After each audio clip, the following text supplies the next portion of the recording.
ಶ್ರಾವಣ ಮಾಸದ ಕಡೆ ಶನಿವಾರ ಅಂತ ಭಕ್ತರು ಮುಗಿಬಿದ್ದು ದೇವಾಲಯಗಳಿಗೆ ಭೇಟಿ ನೀಡಿ ಭಕ್ತಿಯಿಂದ ದೇವರ ಮುಂದೆ ನಿಂತು ಪ್ರಾರ್ಥನೆ ಮಾಡ್ತಿದ್ರೆ ಇದೇ ಅವಕಾಶ ಬಳಸಿಕೊಂಡ ದುಷ್ಕರ್ಮಿಯೊಬ್ಬ ಧ್ಯಾನಸ್ಥ ಭಕ್ತರ ಜೇಬಿನಲ್ಲಿದ್ದ ಮೊಬೈಲ್ ಹಾಗೂ ಹಣ ಕದ್ದು ಪರಾರಿಯಾಗುವ ಮೂಲಕ ಭಕ್ತರ ಜೊತೆಗೆ ದೇವರಿಗೂ ಸವಾಲ್ ಹಾಕಿರುವ ಘಟನೆ ಚಿಕ್ಕಬಳ್ಳಾಪುರದಲ್ಲಿ ನಡೆದಿದೆ.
ಪಾಪ ಕಳೆದುಕೊಳ್ಳಲು ದೇವಾಲಯಕ್ಕೆ ಬಂದವರು ಹಣ ಮತ್ತು ಮೊಬೈಲ್ ಕಳೆದುಕೊಂಡು ಪೆಚ್ಚು ಮೋರೆಯೊಂದಿಗೆ ಮನೆಗೆ ಹೋಗುವಂತಾಗಿದೆ.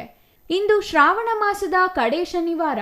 ಈ ದಿನ ಭಕ್ತಿಯಿಂದ ದೇವರನ್ನು ಪೂಜಿಸಿದ್ರೆ ಇಷ್ಟಾರ್ಥ ಕೋರಿಕೆ ಆಗುತ್ತೆ ಅಂತ ಜನ ಮುಗಿಬಿದ್ದು ಚಿಕ್ಕಬಳ್ಳಾಪುರ ನಗರದ ಬಿಬಿ ರಸ್ತೆಯಲ್ಲಿರುವ ಶ್ರೀ ಶನೈಶ್ಚರ ಸ್ವಾಮಿ ದೇವಾಲಯಕ್ಕೆ ಆಗಮಿಸಿದ್ರು.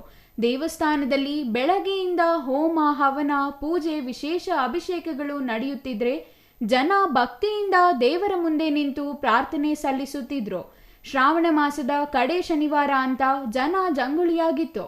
ಇದಕ್ಕಾಗಿ ಕಾಯುತ್ತಿದ್ದ ಅಪರಿಚಿತ ಯುವಕನೊಬ್ಬ ಪ್ರಾರ್ಥನೆ ಮಾಡುತ್ತಿದ್ದ ಚಿಕ್ಕಬಳ್ಳಾಪುರ ತಾಲೂಕಿನ ಬಂಡಹಳ್ಳಿ ನಿವಾಸಿ ನಾಗರಾಜ್ಗೆ ಸೇರಿದ 38,000 ರೂಪಾಯಿ ಮೌಲ್ಯದ ಮೊಬೈಲ್ ಕಳ್ಳತನ ಮಾಡಿದ್ದಾನೆ. ಸರ್, ನಮ್ಮ ಹೆಸರು ನಾಗರಾಜು ಅಂತ, ಬಂಡಹಳ್ಳಿ ಗ್ರಾಮ, ಮುದ್ದೇನಹಳ್ಳಿ ಪಂಚಾಯತ್. ಇದು ನಾವು ಶ್ರಾವಣ ಮಾಸ ಇದ್ದಿದ್ದರಿಂದ ಆಂಜನೇಯ ಸ್ವಾಮಿ ಟೆಂಪಲ್ಗೆ ಹೋಗ್ಬಿಟ್ಟು ಶನ್ಮಾತ್ಮಗುಡಿ ಟೆಂಪಲ್ಗೆ ಬಂದ್ವಿ. ನಾವು ನಮ್ಮ ಸ್ನೇಹಿತರು ಬಂದು ಮಹಾಮಂಗಳಾರತಿ ಆಗ್ತಾಯಿತ್ತು. ಮಹಾಮಂಗಳಾರತಿ ತೊಗೊಂಡು ದೇವ್ರ ಪ್ರದಕ್ಷಿಣೆ ಹಾಕೋಣ ಅಂತ ಹೋದ್ವಿ. ಅಲ್ಲಿ ಒಳಗಡೆ ಹೋದ್ವಿ. ಒಳಗಡೆ ಹೋದಾಗ ನನ್ನ ಮೊಬೈಲ್ ಮೇಲಿನ ಜೋಬಲ್ಲಿ ಇಟ್ಕೊಂಡಿದ್ದೆ. 40,000 ರೂಪಾಯಿ ಕೊಟ್ಟು 8ನೇ ತಾರೀಕು ತೊಗೊಂಡಿದ್ದು, ಈ ತಿಂಗಳಲ್ಲೇ. ಯಾರು ಕಳ್ತನ ಮಾಡ್ಕೊಂಡೋಗಿದ್ದೀರಾ? ಇಲ್ಲ ಸರ್, ಗೊತ್ತಾಗಲಿಲ್ಲ. ಆಮೇಲೆ ನೋಡಿದ ತಕ್ಷಣ ಹಂಗೆ ಇಮಿಡಿಯೇಟ್ಲಿ ಟ್ರೈ ಮಾಡಿದೆ. ಫೋನ್ ಬೇರೆಯವ್ರು ಇಸ್ಕೊಂಡು ಟ್ರೈ ಮಾಡಿದ ತಕ್ಷಣ ರಿಂಗ್ ಆಯಿತು. ಮತ್ತು ಇನ್ನೊಂದು ಟೈಮ್ ಮಾಡೋ ಅಷ್ಟರಲ್ಲಿ ಸ್ವಿಚ್ ಆಫ್ ಮಾಡಿಕ್ಕಿದ್ದಾರೆ. ಮತ್ತು ಅದು ನಾನು ಈಚೆ ಬಂದು ಹೇಳೋ ಅಷ್ಟರಲ್ಲಿ, ಜನರು ಪಬ್ಲಿಕ್ ಹೇಳೋ ಅಷ್ಟರಲ್ಲಿ ಇನ್ನೊಬ್ರದ್ದು ನಂದು 50,000 ರೂಪಾಯಿ ಹೋಗಿದೆ ಅಂತೇಳಿ. ಪಾಪ ರೈತ 50,000 ರೂಪಾಯಿ ಕಷ್ಟಪಡಬೇಕಾದ್ರೆ ತುಂಬ ಇರುತ್ತೆ ಅವ್ರ ಶ್ರಮಾನ. ಅದರಿಂದ ದಯವಿಟ್ಟು ಈ ಸಂಬಂಧಪಟ್ಟ ಇಲಾಖೆಯವರು ದೇವಸ್ಥಾನದಲ್ಲಿ ಬರೋ ಗಮನ ಅರಿತು ಯಾರು ಬರ್ತಾಯಿದ್ದಾರೆ ಏನು ಅಂತ ತಿಳ್ಕೊಂಡು ಅವ್ರ ಒಡವೆ ಅವ್ರಿಗೆ ಕೊಡಿಸಿ, ನಮ್ಮ ಒಡವೆ ನಮಗೆ ಕೊಡಿಸಿ, ನೆಕ್ಸ್ಟ್ ಈ ಸಮಸ್ಯೆ ಮರುಕಳಿಸಿದಂತೆ ಮಾಡಬೇಕು ಅಂತ ತಮ್ಮಲ್ಲಿ ವಿನಂತಿ ಮಾಡ್ತಾ ಇದ್ದೀನಿ.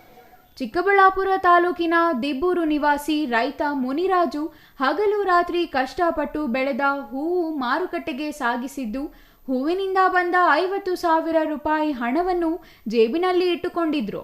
ದಾರಿ ಮಧ್ಯ ಕಂಡ ಶನೈಶ್ಚರ ದೇವಸ್ಥಾನಕ್ಕೆ ಹೋಗಿ ಆಚೆ ಬರುವಷ್ಟರಲ್ಲಿ ಜೇಬಿನಲ್ಲಿದ್ದ 50,000 ರೂಪಾಯಿ ನಗದು ಕಳ್ಳತನ ಮಾಡಲಾಗಿತ್ತು. ನಮ್ಮದು ದಿಬ್ಬೂರು ಮುನಿರಾಜು ಅಂತ. ಇವತ್ತು ಮಾರ್ಕೆಟ್ಗೆ ಹೋಗಿ ಹೂವು ಹಾಕ್ಬಿಟ್ಟು ಶ್ರಾವಣ ಶನಿವಾರ ಅದಕ್ಕೋಸ್ಕರ ಹಂಗೆ ಬಂದೆ.